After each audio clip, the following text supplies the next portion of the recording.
ಇಲ್ಲಿ ಆಗ್ತಾ ಇರುವಂತಹ ರಸ್ತೆಗಳ ಸಮಸ್ಯೆ ಇರ್ಬೋದು, ಏನೇ ಇರ್ಬೋದು, ಅದು ನೈಜವಾಗಿ ಗೊತ್ತಾಗೋದು ಯಾರಿಗೆ ಅಂತ ಹೇಳಿದರೆ ಆ್ಯಂಬುಲೆನ್ಸ್ನ ಚಾಲಕರಿಗೆ.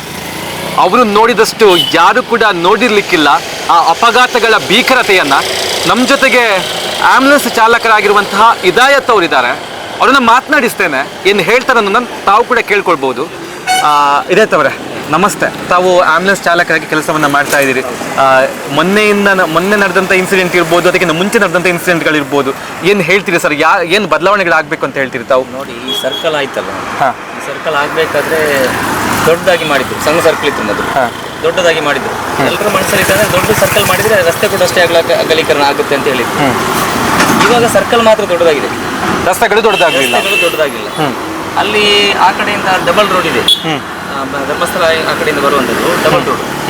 ಆ ಡಬಲ್ ರೋಡ್ ಅಲ್ಲಿ ಒಂದ್ ಸೈಡ್ ಅಲ್ಲಿ ಆ ಕಡೆ ಹೋಗ್ಬೋದು, ಇನ್ನೊಂದ್ ಸೈಡ್ ರೈಟ್ ಸೈಡ್ ಅಲ್ಲಿ ಬಂದ್ರೆ ಡೈರೆಕ್ಟ್ ಆಗಿ ಸರ್ಕಲ್ಗೆ ಬಂದು ಬಡಿಬೇಕು. ಯಾಕಂದ್ರೆ ಇಲ್ಲಿ ಸ್ಥಳೀಯರಿಗೆ ಗೊತ್ತಿದೆ ಈ ತರ ಸರ್ಕಲ್ ಆಗಿದೆ, ಇಲ್ಲಿ ರಸ್ತೆ ಕಿರಿದಾಗಿದೆ, ಸ್ಥಳೀಯ ನಿವಾಸಿಗಳಿಗೆ ಮಾಹಿತಿ ಇದೆ.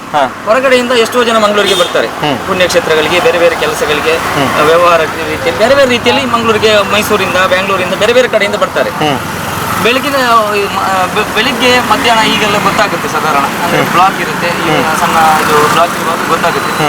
ಸೊ ಮುಂಜಾನೆ ರಾತ್ರಿ ಹೊತ್ತು ಯಾರಿಗಂದ್ರೆ ಹೊರಗಡೆಯವರಿಗೆ ಸ್ಪೀಡಾಗಿ ಬರ್ತಾರೆ. ಕಲ್ಲಡ್ಕ ಫ್ಲೈಓವರ್ ಇಂದ ರಸ್ತೆ ಚೆನ್ನಾಗಿ ಆಗಿದೆ, ಅಲ್ಲಿಂದ ಗಾಡಿಗಳು ಸ್ಪೀಡಾಗಿ ಬರುತ್ತೆ, ಚಂದ ಇದೆ ಅಂತ ಬರುತ್ತೆ, ಪ್ರಾಬ್ಲಮ್ ಇಲ್ಲ ಅಂತ ಹೇಳಿ.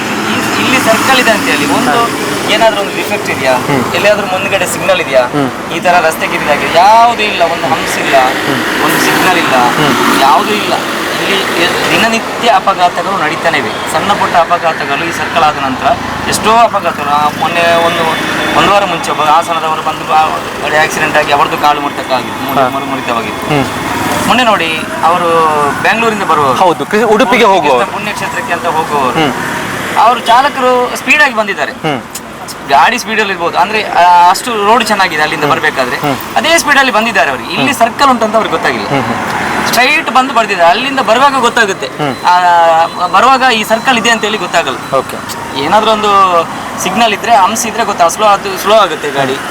ಮುಂಜಾನೆ ಹೊತ್ತು ಮಂಜು ಬೇರೆ ಇರುತ್ತೆ, ಗೊತ್ತಾಗಲ್ಲ. ಯಾವುದಿಲ್ಲ, ಒಂದು ಲೈಟ್ ನೋಡಿ, ಅಲ್ಲಿ ಲೈಟ್ ಹಾಕಿದ್ದಾರೆ, ಆ ಲೈಟ್ ಉರಿತಾ,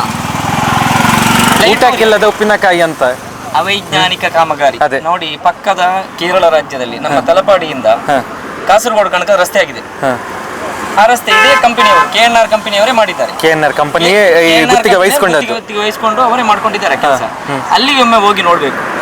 ಈಗ ಅಲ್ಲಿ ಮಾಡುವವರಿಗೆ ಇಲ್ಲೂ ಕೂಡ ಹಾಗೆ ಮಾಡಬಹುದು. ಯಾಕೆ ಇಲ್ಲಿ ಗೈಡೆನ್ಸ್ ಇಲ್ವಾ ಕರೆಕ್ಟ್ ಆಗಿ? ಅಲ್ಲಿರುವಂತಹ ಇಂಜಿನಿಯರ್ ಇಲ್ಲಿಲ್ವಾ? ಇದು ಸಾಮಾನ್ಯ ಜನರಿಗೆ ಗೊತ್ತಾಗುತ್ತೆ, ಇಂಜಿನಿಯರ್ ಅಲ್ಲ, ಕಲಿಯಬೇಕಾದ ಸಾಮಾನ್ಯ ಮೇಸ್ತ್ರಿ ಇದ್ದಾರಲ್ಲ ಅವರಿಗೆ ಗೊತ್ತಾಗುತ್ತೆ ಇದು ಯಾವ ರೀತಿ ಮಾಡಿದ್ದಾರೆ ಅಂತ ಹೇಳಿ. ಈ ಸರ್ಕಲ್ ಯಾವ ರೀತಿ ಮಾಡಿದ್ದಾರೆ ಅಂತ ಹೇಳಿ ಸಾಮಾನ್ಯ ಜನರಿಗೆ ಗೊತ್ತಾಗುತ್ತೆ. ಅಲ್ಲಿ ಯಾವ ರೀತಿ ಮಾಡಿದ್ದಾರೆ, ಅಲ್ಲಿ ಸರ್ವಿಸ್ ರೋಡ್ ಯಾವ ರೀತಿ ಕೊಟ್ಟಿದ್ದಾರೆ.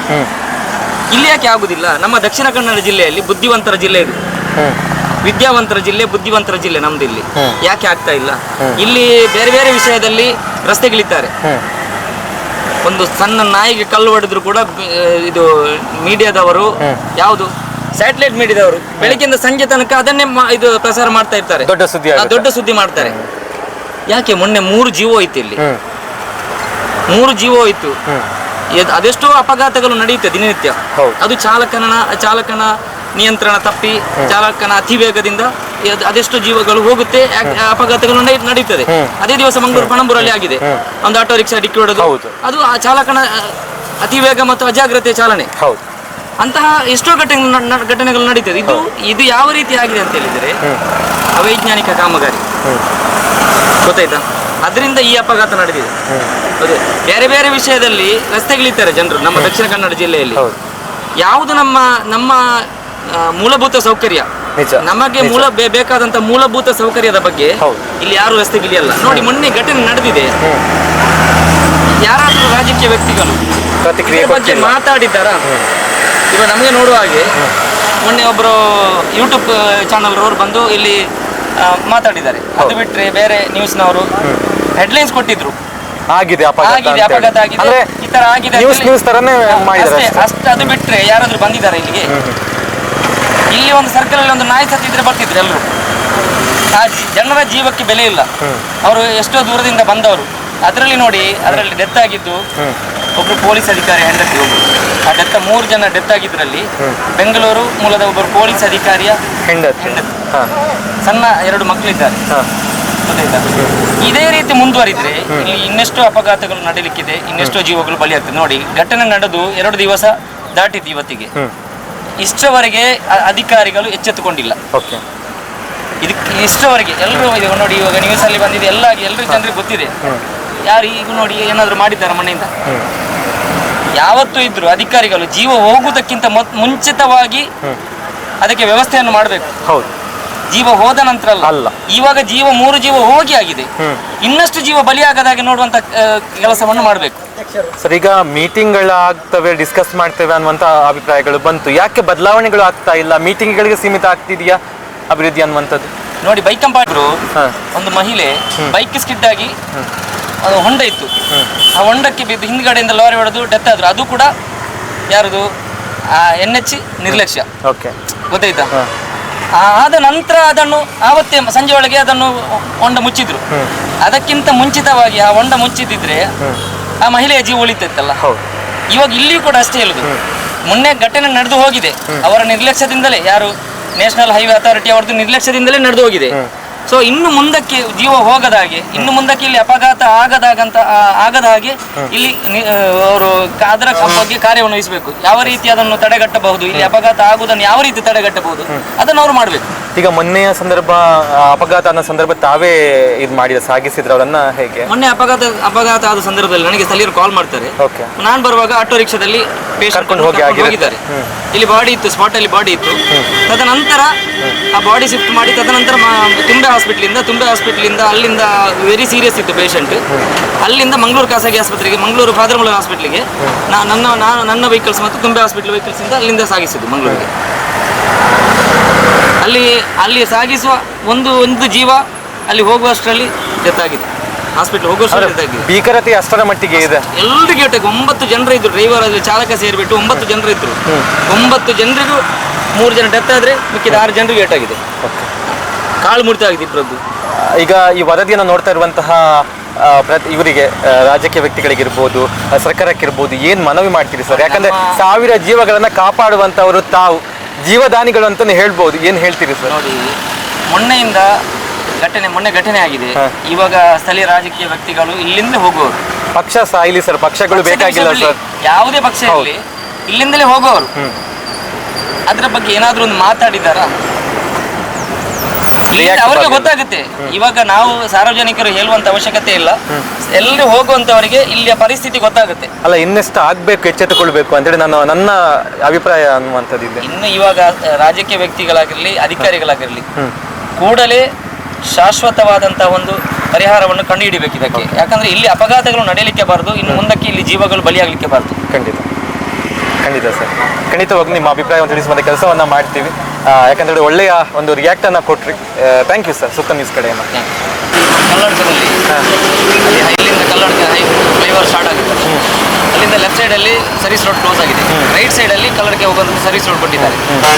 ಅಲ್ಲಿ ಇವಾಗ ಆ ಕಡೆಯಿಂದ ಸ್ಪೀಡಾಗಿ ಗಾಡಿ ಬರುತ್ತೆ, ನೀವು ಅಲ್ಲಿ ವಿಡಿಯೋ ಮಾಡಿದ್ರೆ ನಿಮ್ಗೆ ಗೊತ್ತಾಗುತ್ತೆ. ಖಂಡಿತ ರೈಟಿಗೆ ತೆಗೊಳ್ಳುವಾಗ ಗಾಡಿ ಎಷ್ಟು ಇನ್ನು ಅಪಘಾತ ಆಗುವಂತ ಬಹಳ ಸಾಧ್ಯತೆ ಇದೆ.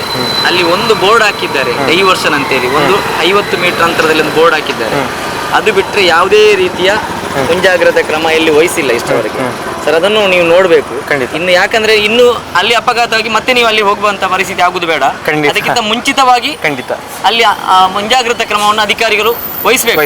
ಅಲ್ಲಿ ಹೋಗಿ ನೋಡಿದ್ರೆ ಗೊತ್ತಾಗುತ್ತೆ. ಕಲ್ಲಡ್ಕದಲ್ಲಿ ಅಲ್ಲಿಂದ ಸ್ಪೀಡಾಗಿ ಬರ್ತಾರೆ, ಅಲ್ಲಿಂದ ಇಷ್ಟವರೆಗೆ ಆಗಿಲ್ಲ, ಆಗುದು ಬೇಡ, ಆಗುವುದಕ್ಕಿಂತ ಮುಂಚಿತವಾಗಿ ಇದಕ್ಕೆ ಕ್ರಮ ವಹಿಸ್ಕೊಳ್ಬೇಕು. ಖಂಡಿತ ಸರ್, ನಿಮ್ಮ ಹೋರಾಟ ನಿರಂತರವಾಗಿ. ಇನ್ನೊಂದು ವಿಚಾರ ಅಂದ್ರೆ, ಇಲ್ಲಿ ಮಾಧ್ಯಮದವರು ಬಂದ್ರೆ ನೀವು ಇದರ ವಿಚಾರದಲ್ಲಿ ಮೈಕ್ ಹಿಡಿದುಕೊಂಡು ಹೋದ್ರೆ ಮಾತಾಡ್ಲಿಕ್ಕೆ ಜನ ಇಲ್ಲ, ಬೇಡ, ಸಮಸ್ಯೆಗಳಾಗುತ್ತೆ, ಯಾರೋ ಸತ್ತು ಹೋಗಿದ್ದಾರೆ ನಮ್ಗೇನಂತ ಅಂತವರು ಇದ್ದಾರೆ, ನಾವು ನೋಡಿದ್ದೇವೆ. ನೋಡಿ, ಈ ಮೈಕ್ ಹಿಡ್ಕೊಂಡು ಹೋಗಿ ಯಾರು ಎಷ್ಟು ಜನ ಮಾತಾಡ್ತಾರೆ ನಿಮ್ಗೆ ಗೊತ್ತಾಗುತ್ತೆ. ಖಂಡಿತ ಅನುಭವ ಆಗಿದೆ. ಮೊನ್ನೆ ಈ ಘಟನೆ ನಡೆದ ದಿವಸನೇ ಕುಡ್ಲರಾಂಪೇಜ್ ಅವರು ಬಂದಿದ್ರು. ಅವಾಗ ಕೆಲವರ ಹತ್ರ ಹೋಗಿದ್ದಾರೆ, ಕೆಲವರು ಮಾತಾಡಿದ್ದಾರೆ, ಕೆಲವರು ಅದ್ರ ಬಗ್ಗೆ ಗಮನ ಕೊಡ್ಲಿಲ್ಲ. ನಮ್ಗೆ ಯಾಕೆ ಯಾರೋ ಹೋಗಿದ್ದಾರೆ, ನಮ್ಗೆ ಯಾಕೆ ಅಂತ ಮನಸ್ಥಿತಿ. ಯಾಕಂದ್ರೆ ನಾಳೆ ನಮ್ಗೆ ಆ ಪರಿಸ್ಥಿತಿ ಬಂದ್ರೆ ಅಂತ ಯೋಚನೆ ಮಾಡಿದ್ರು ಖಂಡಿತ ಮಾತಾಡ್ತಾರೆ. ಈಗ ನಾವು ಗಮನಿಸಿದ್ವಿ. ಯಾಕಂತ ಹೇಳಿದ್ರೆ ಬೇರೆಯವ್ರಿಗೆ ಬಂದಾಗ ಗೊತ್ತಾಗಲ್ಲ, ನಮಗೆ ಬಂದಾಗ ಗೊತ್ತಾಗುತ್ತೆ ಏನು ಅಂತ ಹೇಳಿ. ಎಸ್, ಖಂಡಿತ ಸರ್. ನೋಡಿ ಇಲ್ಲಿ ಕೇಸ್ ಆಗ್ತಾ ಇರ್ತಾರೆ, SI ಬಂದು ಇಲ್ಲೇ. ಈಗ ನಮ್ಮ ಜೊತೆಗೆ ಇಲ್ಲಿನ ಸ್ಥಳೀಯರು ಇದ್ದಾರೆ. ಅಂದ್ರೆ ಬಹುತೇಕ ಇಲ್ಲಿ ಆಗುವಂತಹ ಅಪಘಾತಗಳನ್ನ ಅವರು ಗಮನಿಸಿರ್ತಾರೆ. ಅವ್ರನ್ನ ಮಾತನಾಡಿಸ್ತೇನೆ. ಸರ್, ನಿಮ್ಮ ಹೆಸರು? ರಾಜಚಂಡಿಮಾನ್. ಓಕೆ ಸರ್, ಈಗ ತಾವು ಅಪಘಾತಗಳು ಆಗುವುದನ್ನು ನೋಡ್ತಾ ಇರ್ತೀವಿ. ದೊಡ್ಡ ಅಪಘಾತ ಆಯಿತು, ಯಾರು ಮಾತನಾಡ್ತಿಲ್ಲ, ರಿಯಾಕ್ಟ್ ಮಾಡ್ತಾ ಇಲ್ಲ, ಏನೂ ಇಲ್ಲ, ಅದು ಸಂಬಂಧವೇ ಇಲ್ಲ, ಅವರ ಜೀವ ಅಲ್ವಾ, ನಮ್ಮ ಜೀವ ಅಲ್ಲ ಅನ್ನುವಂಥದ್ದು ಪ್ರಶ್ನೆ. ಅಂತ ಹೇಳಿದ್ರೆ ಈ ರಾಷ್ಟ್ರೀಯ ಹೆದ್ದಾರಿದ ಪ್ರಾಧಿಕಾರಿ ಇದಕ್ಕೆ ಸರ್ಕಲ್ ಬೇಕು. ನಾವು ಸರ್ಕಲ್ ಅಂದ್ರೆ ಎಷ್ಟು ದೊಡ್ಡ ಸರ್ಕಲ್ ಬೇಡ. ಆ ಸರ್ಕಲ್ ನಿಂದ ಹೋಗೋ ಬರೋರಿಗೆ ಎಲ್ರಿಗೂ ತೊಂದರೆ, ಅವ್ರಿಗೆ ಇವ್ರಿಗೆ ಅಂತಲ್ಲ, ಇಲ್ಲಿ ಸ್ಥಳೀಯರಿಗೆಲ್ಲ ಎಲ್ರಿಗೂ. ಸರ್ಕಲ್ ಬಗ್ಗೆ ಅಬ್ಜೆಕ್ಷನ್ ಇಲ್ಲ, ಆಗ್ಬೇಕು ಆದ್ರೆ ಇಷ್ಟು ಅಗಲಲ್ಲ. ಅದು ಮೊದಲು ಯಾವ ತರ ಇತ್ತು ಅಷ್ಟು ಸಾಕಾಗ್ತದೆ, ಅದೇ ಸರ್ಕಲ್ ಸಾಕು. ಸರ್ಕಲ್ ಬೇಕಲ್ಲಿ. ಮೊನ್ನೆ ನೋಡಿ ಒಂದು ಅಪಘಾತ ಆಯ್ತು, ಅವ್ರಿಗೆ ಗೊತ್ತಿಲ್ಲ. ಅಷ್ಟು ಒಂದು 3 ಜೀವ ಅಂತ ಹೇಳಿದ್ರೆ ಅದು ಪುನಃ ತರ್ಲಿಕ್ಕೆ ಆಗ್ತದೆ? ಖಂಡಿತ ಇಲ್ಲ, ತರ್ಲಿಕ್ಕೆ ಆಗುದಿಲ್ಲ. ಮತ್ತೆ ಹಾಗೆ ಅಂತೇಳಿ ಇದು ಫಸ್ಟ್ ಅದು ಸಣ್ಣ ಯಾವಾಗ್ಲೂ ಆಗ್ತದೆ. ಕೈ ಮುರಿದು, ಕಾಲು ಮುರಿದು, ಅದೆಲ್ಲ ಬೆನ್ನು ಮೂಲೆ ಮುರಿದು ಎಲ್ಲ ಅದು ಆಗಾಗ ಆಗ್ತಾ ಇದೆ. ಜೀವ ಹೋದ ಮೊನ್ನೆ ಫಸ್ಟ್. ಈಗ ಇಲ್ಲಿ ಪ್ರಮುಖವಾಗಿ ಅಪಘಾತಕ್ಕೆ ಕಾರಣ ಯಾರಾಗಿದ್ದಾನೆ ಚಾಲಕ, ಅವನ ಮೇಲೆ ಕೇಸು. ಹೌದಾ? ಈಗ ಈ ಸಮಸ್ಯೆ ಈಗ ಅವೈಜ್ಞಾನಿಕ ಅಂತಾನೆ ಇದ್ರೆ ಇಟ್ಕೊಳ್ಳಿ, ಗೊತ್ತಿಲ್ಲ ಏನು ಅಂತ. ಸೊ ಅವೈಜ್ಞಾನಿಕವೇ ಆಗಿದ್ರೆ ಈಗ ನ್ಯಾಷನಲ್ ಹೈವೇ ಅಥಾರಿಟಿ ಅವ್ರ ಮೇಲೆ ಏನು ಕ್ರಮ ಕೈಗೊಳ್ಬೇಕು? ಅಲ್ಲ, ಅವರ ಮೇಲೆ ಕ್ರಮ ತಗೊಳ್ಬೇಕು. ಯಾಕೆಂತ ಹೇಳಿದ್ರೆ ಒಬ್ಬ ಇಂಜಿನಿಯರ್ ಗೊತ್ತಾಗೋದಿಲ್ಲ ಅದು.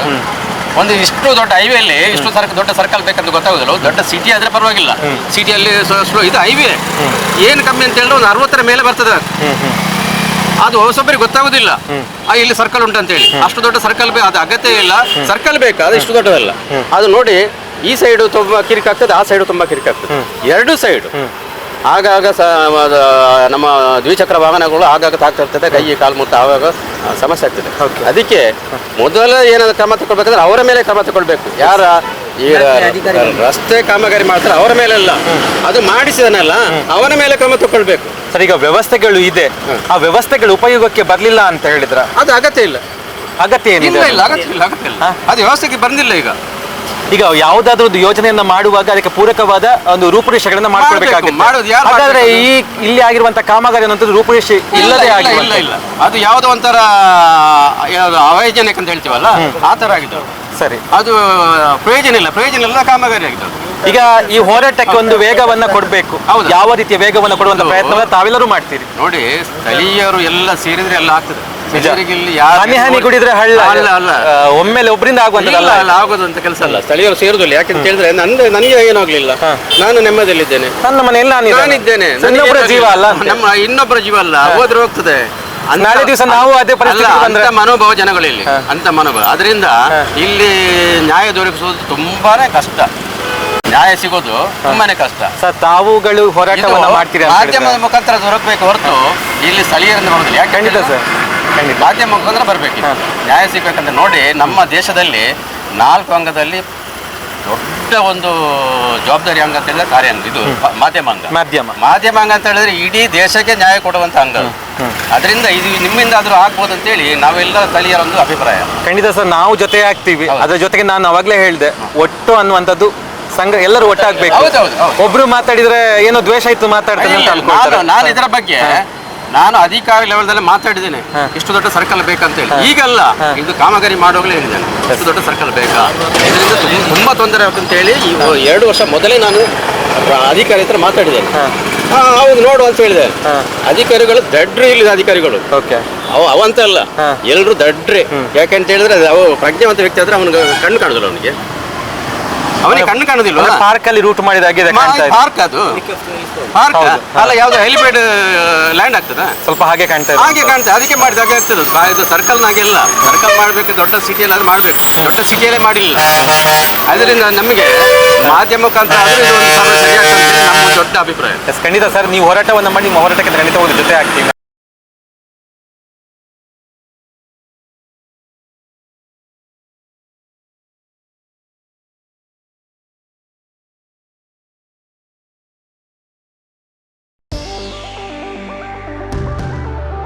ಅಂದದ ಮನೆಗೆ ಚಂದದ ಗೃಹೋಪಯೋಗಿ ವಸ್ತುಗಳ ಹುಡುಕಾಟದಲ್ಲಿದ್ದೀರಾ?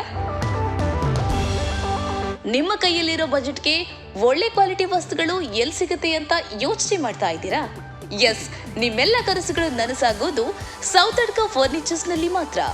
TV, fridge, washing machine, table, fan, dining table, office chairs and table, sofa, cupboard, ಒಂದಲ್ಲ ಎರಡಲ್ಲ, ನಿಮಗೆ ಬೇಕಾದ ಎಲ್ಲ ವಸ್ತುಗಳು ಒಂದೇ ಸೂರಿನಡಿ ಲಭ್ಯ. ನಿಮ್ಮ ಬಜೆಟ್ಗೆ ನಿಮಗಿಷ್ಟವಾದ ವಸ್ತುಗಳನ್ನ ಇಲ್ಲಿಂದಾನೇ ತಗೋಬಹುದು. ಇದಿಷ್ಟು ಮಾತ್ರವಲ್ಲ, ನಿಮಗೆ ಬೇಕಾದ ವಸ್ತುಗಳನ್ನ ನಿಮಗೆ ಬೇಕಾದ ರೀತಿಯಲ್ಲೇ ಡಿಸೈನ್ ಕೂಡ ಇವರೇ ಮಾಡಿ ಕೊಡ್ತಾರೆ. ಅಂಡ್ EMI ಫೆಸಿಲಿಟಿ ಕೂಡ ಇದೆ. ಹಾಗಾದ್ರೆ ಇನ್ಯಾಕ್ ತಡ? ಸುಂದರ ಹಾಗೂ ಉತ್ತಮ ಗುಣಮಟ್ಟದ ಸ್ಟೈಲಿಶ್ ಫರ್ನಿಚರ್ ಅಂಡ್ ಎಲೆಕ್ಟ್ರಾನಿಕ್ಸ್ ವಸ್ತುಗಳಿಗಾಗಿ ಹಿಂದೆ ಭೇಟಿ ನೀಡಿ. Sowthadka furnitures and electronics, Bantwal bypass. Contact 9108929373, 9731679373.